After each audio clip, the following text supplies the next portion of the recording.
You want to be secure, you want to be strong. And you get strong by taking on optimal challenges. And so you lay out your destiny in the world and you take the slings and arrows of fate. And you make yourself stronger while you're doing so. And you might fail, and fortune might do you in. But it's your best bet. Drop what you're doing that's foolish, that you know is foolish. And pick an aim that's worthwhile, to make things better for yourself, like you're worth taking care of, like you're worth something, and to surround yourself with people who believe the same. Luck is great, but life is meant to be experienced. Sometimes the only way out of stress is through it. Face struggle to overcome challenges in life. Many time battle happens to help teach us a lesson. We can either learn from that lesson or deny it. From an evolutionary perspective, the human mind's primary goal is to keep you safe. Sometimes this leads to self-sabotage, as it's just easier to stay in your comfort zone and avoid risk. However, great things never come from mediocrity. Quit settling for average and strive for extraordinary. Boldly go in the direction of your dreams. Stand tall and show the world what you are made of. When the world beats you down, find a reason to get back up again. Never give up on the success. Try again and again. Feed your mind ideas of success, not failure. People don't really repress the things they don't want to face. They just fail to unpack them. Like maybe you're on YouTube regularly, and every time you shut the computer off, you feel somewhat disgusted. But you don't pay any attention to that for a while, for 2 years. But then you decide you're going to pay attention, and then you find out, well, the reason you're disgusted is because you're wasting your life and you know it.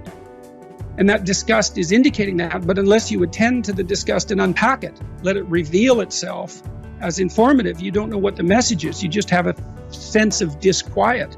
It's not easy to transform that sense of disquiet into an actionable plan. And often you have to talk to someone about it as well. You have to discover.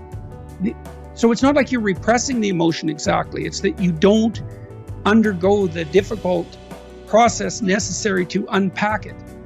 So there's two propositions there. The first is that we have to move forward because there are things to move forward to, because there are things we need and want. And the second is that to move forward towards something is simultaneously to value it.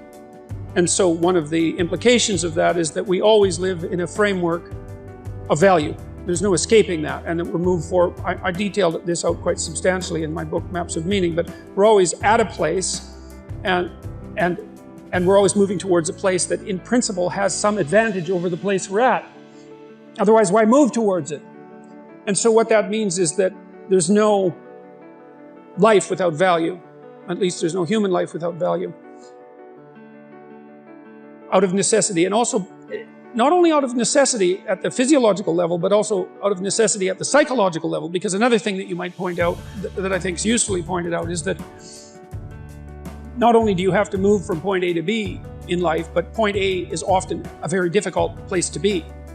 You are not scared. You are courageous. You are not weak. You are powerful. You are not ordinary. You are remarkable. Do not back down. Do not give up. When you look back on your life, don't have regrets. Believe in yourself.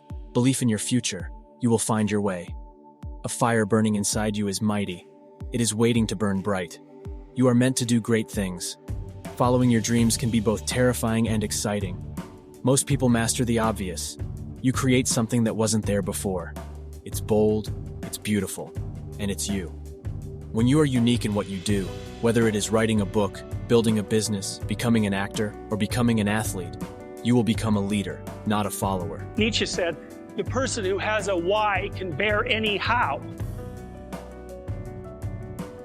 We know how it works. Almost all the positive emotion that any of you are likely to experience in your life will not be a consequence of attaining things. It will be a consequence of seeing that things are working as you proceed towards a goal you value.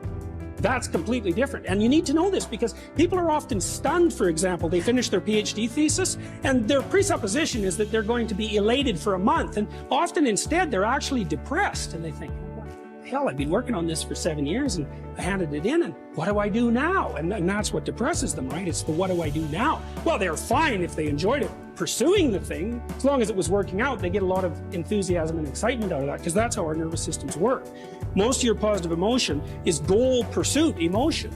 We're developing something now to help people turn problems into Goals.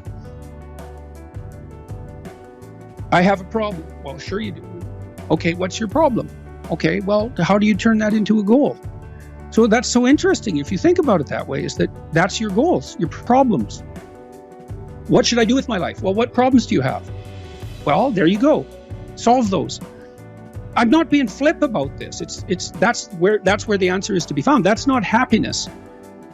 And happiness has those problems you already described. You know, it's got this now focused impulsivity, and you know, I've been hard on happiness as a pursuit, and perhaps too much so, because I haven't had very much happiness because I've been so ill for the last while. And you know, it's possible that I've undervalued it. Perhaps not, but it's possible. Many of us, when young, have great dreams. We do not allow circumstances to limit how far we dream. We feel enthusiastic, ready to conquer the world. However, as we grow a little older, and after hitting obstacles and failures, we start to stop believing in us and lose our enthusiasm, faith, and ambition. We settle into mediocre life, plod on, and we either forget our dreams or they become just vague, powerless wishes. Never give up. Never give in. Winners never quit. Quitters never win. The only way you can fail is when you stop trying. Quitting is just like a disease which spreads slowly. Never give up on the fight until you win the belt. When the going gets tough, put one foot in front of the other and just keep going. Never give up on something that you can't go a day without thinking about. You do a task to the best of your abilities and beyond. Like, I'm error-ridden. It's like, so I want to put myself in a situation where I can discover one of my errors, hopefully not in a way that's going to knock me completely out of the game, right? I want to seek out a challenge. I want to find out where my limits are. I want to find out where there's not enough of me yet. And I want to do that in a way that's engaging, because, you know, you can wear yourself out fighting dragons. So obviously you can exhaust yourself completely, and that's not helpful. You know, one of the things I learned, for example, when I was coaching lawyers, these were people who had very high-end careers, and so they had an infinite workload. No matter how much they worked, flat out, there was always way more work that they should do. It's a very difficult thing to learn to manage. And so they were exhausting themselves, and I said, well, you know, you have to work less per day. It's like, well, no, that's not happening. I can't do that. Resentment only means one of two things. It means either, like, shut the hell up, grow up, quit whining and get on with it. That's one thing it means. Or someone is playing the tyrant to you, might even be you. You have something to say and do that you should say and do to put it to a stop. One of the general rules of thumb about how to be successful is to confront things that frighten you forthrightly and with courage.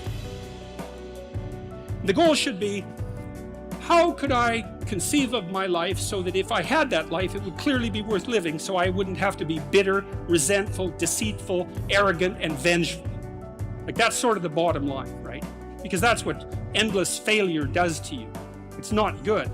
That's what life without purpose and a goal does to you as well, because life is very hard. So you think, okay, well, I need to adopt a mode of being that would justify my suffering. Do not fear failure, but rather fear not trying.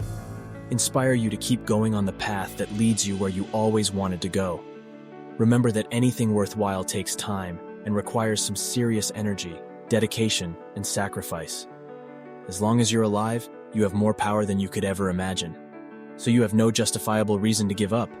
If you find this content interesting, then give this video a big thumbs up and make sure to hit that subscribe button below. See you in the next video.